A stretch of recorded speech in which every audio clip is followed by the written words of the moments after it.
Hello guys, this is MD Samim. I am a second Prof MBBS student from Midnapur Medical College. Today I have with me one of my junior. His name is Krishna. अपने आप introduce करो.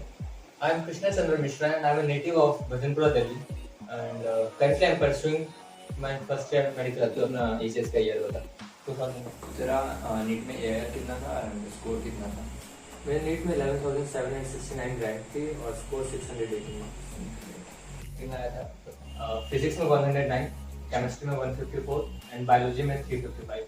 355 बाप रे. सिर्फ एक ही question गलत हुआ था. हाँ वही तो बायो ही अच्छे से बता कि कैसे पढ़ा था कि सिर्फ एक ही क्वेश्चन गलत हुआ.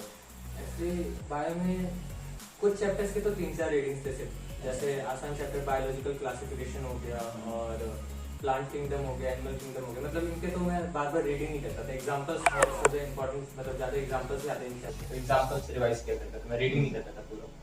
और कुछ चैप्टर जैसे जेनेटिक्स हो गए, उनके 10 to 12 टाइम भी रीडिंग हुई थी. इकोलॉजी, जेनेटिक्स, बायोटेक्नोलॉजी, जो ये चैप्टर थोड़ा कंसेप्चुअल था, समझने का जरूरत था. तो उनमें ज्यादा टाइम रीडिंग था और फिर जो आसान चैप्टर्स थे उनमें कम टाइम रीडिंग था. बट हाँ मैंने क्वेश्चन प्रैक्टिस बहुत किया. NCERT based question practice form था. अच्छा. तो उसमें क्या था कि मतलब प्योरली एनसीईआरटी बेस्ड क्वेश्चन हुआ करते थे. फ्लैश कार्ड भी एनसीईआरटी बेस्ड होते थे और मिनी क्वेश्चन बैंक जो होते थे वो भी एनसीईआरटी बेस्ड ही हुआ करते थे. तो इट्स लाइक मैंने हाँ काफी हेल्प हुआ. तो उससे 3-4 बार कोई रीडिंग. कोई स्टूडेंट सोचता है कि एनसीईआरटी रट लेने से हो जाता है, तो तेरा क्या ओपिनियन है इसका? एनसीईआरटी रटने से नहीं होता, क्योंकि अगर आप चार ऑप्शन में से एलिमिनेट करना नहीं जानोगे तो कि सारे क्वेश्चन आपको आते हैं. मुझे भी ये लगता है कि एनसीईआरटी रटने से नहीं होगा. इसलिए स्टूडेंट का कंसेप्ट ये बन गया है कि एनसीईआरटी रट लेने से हो जाता है, लेकिन ऐसा नहीं, रट लेने से नहीं होगा. आपको समझ के बार बार रिवाइज करना होता है. तो इट्स लाइक अगर आप रट लोगे और क्वेश्चन प्रैक्टिस, अब रटना क्या, आप किताब को पलट रो 4 बार देख लो, बट ऐसे तो नहीं. तो क्वेश्चन प्रैक्टिस भी बहुत ज्यादा इंपॉर्टेंट है. मैंने तो ये समझा कि क्वेश्चन प्रैक्टिस बहुत इंपॉर्टेंट है, क्योंकि 360 क्वेश्चन, 360 मार्क्स के हैं और 90 क्वेश्चन है. तो 90 के 90 क्वेश्चन आपको ऐसा नहीं होगा कि आए गए होंगे. उनमें से कुछ क्वेश्चन ऐसे होंगे जो आपको एलिमिनेट करने पड़ेंगे, मतलब ऑप्शंस एलिमिनेट करके सॉल्व करना पड़ेगा. मेरे इस टाइम भी था. कितना भी प्योरली एनसीईआरटी बेस्ड हो जाए, लेकिन आप वो 360 के 360 एज इट इज आपको याद नहीं हो सकता, मतलब बहुत अच्छे से. तो एलिमिनेट करना जरूरी है. एलिमिनेशन सीखने के लिए क्वेश्चन प्रैक्टिस जरूरी है. और तो एनसीईआरटी के बाहर भी कुछ पढ़ा था या सिर्फ एनसीईआरटी बेस्ड ही पढ़ा था? नहीं, मैंने ट्यूशन क्लास में नोट्स एनसीईआरटी पढ़ के 355 लाया है.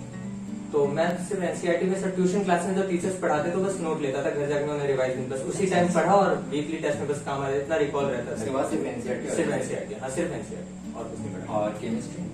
केमिस्ट्री में मैंने एनसीईआरटी पे फोकस किया. मतलब ऑर्गेनिक का, मतलब मैं बोलूंगा ऑर्गेनिक जो मेरे लिए काफी किफायती रहा है कि नीट के पास टेस्ट भी ज्यादा इंपॉर्टेंट मेरे को एनसीईआरटी के बैक एक्सरसाइज रहते हैं. अच्छा. Back exercise, solved example, unsolved example, सब चीज एनसीईआरटी मेरे को नीट के पास टेस्ट भी ज्यादा इंपॉर्टेंट लगता है ऑर्गेनिक में, क्योंकि एनसीईआरटी में जो कन्वर्जन है एक्सरसाइज में वो काफी हद तक सब चीज सिखा देती है, जो कि नीट के पास में नहीं. काफी इजी क्वेश्चन आते हैं, बहुत इजी, मतलब डायरेक्ट सॉल्व आते हैं, मतलब रिएक्शन नहीं रिएक्शन ये सब आते हैं. ऑर्गेनिक में जेई एडवांस, जेई मेंस का क्वेश्चन लगाया. जेई मेंस का क्वेश्चन लगाए थे मैंने. जेई एडवांस नहीं लगाए थे, जेई मेंस का क्वेश्चन लगाए थे, वो भी उतना जो नीट रिलेटेड. अब reactions out of the syllabus हो रहा है जो एनसीईआरटी से ज्यादा बाहर हो रहा है, तो फिर मैं उनको छोड़ जेई एडवांस काम में भी नहीं है, काम भी नहीं था. हाँ.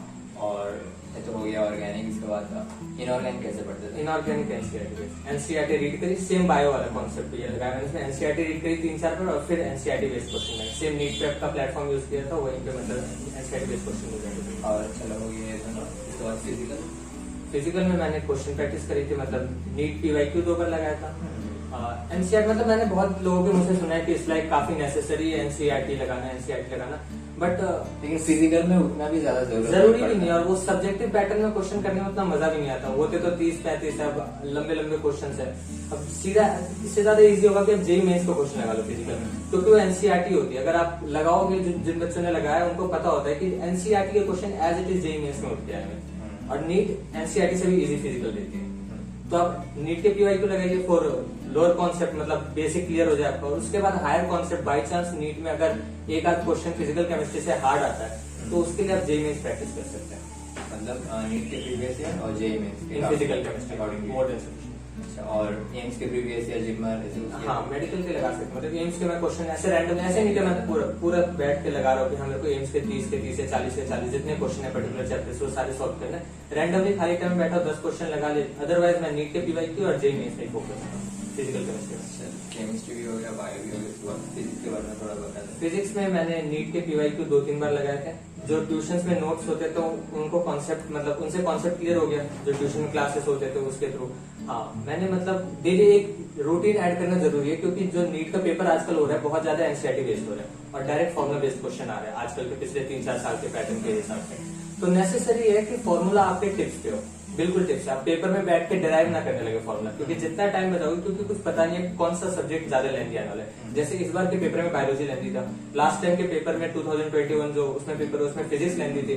तो अगर आप वहां पे डेरिवेशन करके फॉर्मूला डिराइव करोगे, हो सकता है आपका आपका कॉन्सेप्ट बहुत अच्छा है, आप बहुत ब्रिलियंट स्टूडेंट हो, बट फॉर्मूला टिप्स पे चाहिए, क्योंकि यहाँ पे टाइम भी मैटर करता है। 180 क्वेश्चन 180 स्टूडेंट क्या करता है कि फॉर्मूला का पूरा लिस्ट बना लेता है और फॉर्मूला रटने लगता है। मुझे लगता है कि फॉर्मूला रटने से काम नहीं होगा। फॉर्मूला पढ़ लो, उसके बाद क्वेश्चन प्रैक्टिस करो, डेफिनेटली। तो अपने आप ना वो अपने पे सेट हो जाएगा। अगर फॉर्मूला ही सिर्फ रटने लगोगे तो अप्लाई नहीं कर पाओगे। डेफिनेटली। तो मैं तो ऐसा था, मतलब डेली सुबह उठता था, मतलब 5-5:30 जो मेरा शेड्यूल होता था, सुबह ही उठने का शेड्यूल था, मतलब मैं रात में जागते नहीं था ज्यादा लेट तक।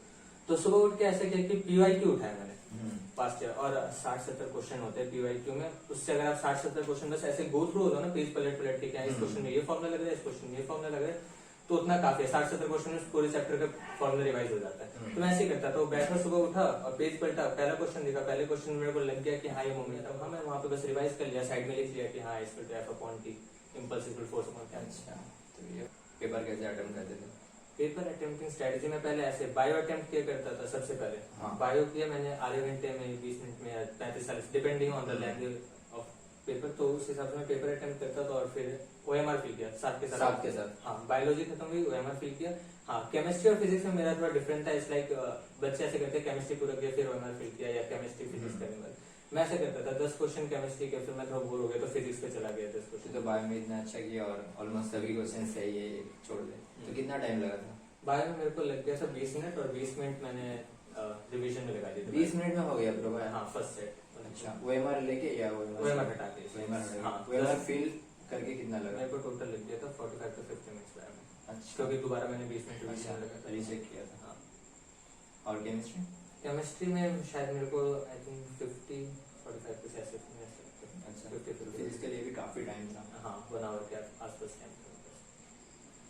चलो ठीक है, ओवरऑल मोटा मोटा हो गया, तो इसे यहीं पे स्टॉप करते हैं।